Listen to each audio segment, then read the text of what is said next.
education ought to be involved with those issues, because if architecture, in a way, this is something which has been debated more and more within architectural circles, but I think everyone's pretty much aware that architects have gradually lost societal relevance as time has gone on.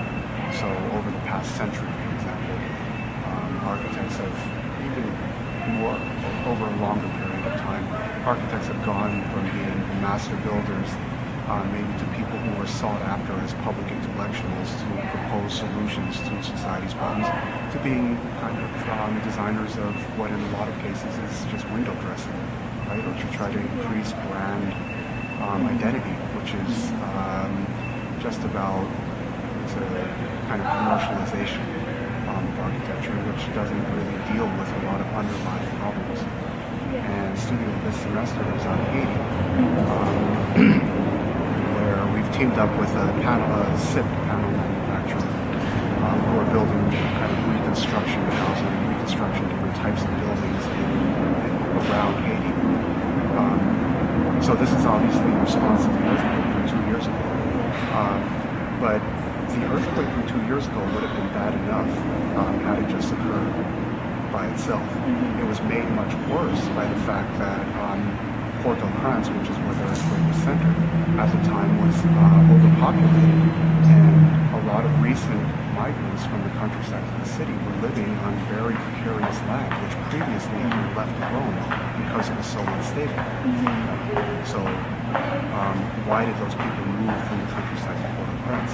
Well, it turns out that that's related to policies which President Clinton, had kind of enforced on Haiti in the 1990s, which essentially destroyed the rice industry in Haiti and moved people off the land because they no longer could maintain themselves in the countryside, and moved them into slums in Port-au-Prince where they then look for work. I try to bring in the bigger picture and say, okay, why is this stuff necessary to begin with? Yes, there will always be disasters, but they're made much worse by some things that we actually do as a country, or we do as a profession. Maybe in the research phase of my students looking into where the disaster relief housing is going to be produced, hopefully they come across some of those issues.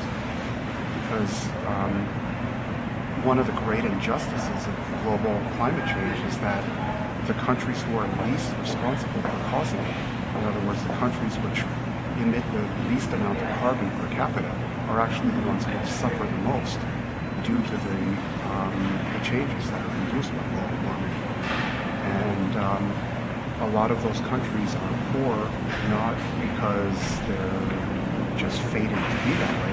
They've been underdeveloped. And there are specific economic policies and political policies which maintain them citizens are concerned and profess to be concerned about sustainability. We ought to actually look at what is driving our concern for sustainability, namely global warming. So if we're participating in an economy which is driving global warming while at the same time claiming to be concerned about sustainability, there's a contradiction. I see it almost as it's kind of a moral stance where we would be remiss as a profession if we didn't address what we know is going to happen.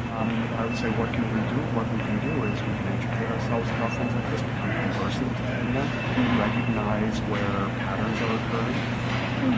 Kind of the same things that you do when you're a designer. So when you're a designer, you first look at your site, and you're always encouraged to think outside of the site. What are the forces that are input to the site from outside?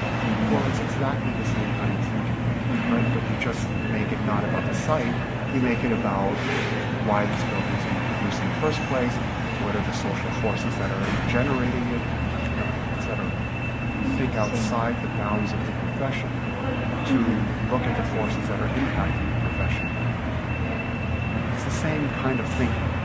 So I think all students and all teachers are capable of doing it. It's just that we're so trapped kind of by the bounds of the profession, where we're taught, okay, you can think outside the box in terms of site, but don't think outside the box in terms of the profession itself.